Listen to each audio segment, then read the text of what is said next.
আসসালামু আলাইকুম। এই যে আমার দুইটা বাসার বাচ্চা, এই দুইটা এক প্রবাসী ভাইয়ের বাসায় চলে যাবে। তো এই যে আজকে পাঠাচ্ছি, আরও কবুতর যাচ্ছে। তো এই যে দেখুন, তো যাদের কবুতর লাগবে অবশ্যই যোগাযোগ করবেন। আলহামদুলিল্লাহ, এই যে প্যাকেট সব রেডি। এখানে লেখা আছে নাম, নাম্বার, ঠিকানা। এই যে আমার বাসা, এটা আপনারা সবাই জানেন। এই যে এটা কবুতর খোপে যে খুলেছি কয়েকটা খোপ। এই যে তো এটা এই যে নিয়ে গেলাম বাচ্চা, ওই পাশে নিয়েছি, এখানে নিয়েছি। এই যে এখানে যাই যেখানে রাখা ছিল তাক সেখান থেকে নিয়ে নিলাম, নিয়ে এই যে রওনা দিতে 7:30 বেজে যাচ্ছে, 8:30টায় বাস।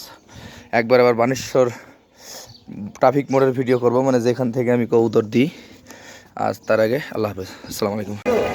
এই যে আজকের কবুতর নিয়ে যাবো, চলে আসছি বানেশ্বর বাজারে। এই যে দেখেন ব্যানার, এটাই আমার কাছে মনে হয় এই রাজশাহীতে আমি আমার বাসা থেকে আসতে সময় লাগে অনেকক্ষণ, কিন্তু মনে যাচ্ছে অনেকবার।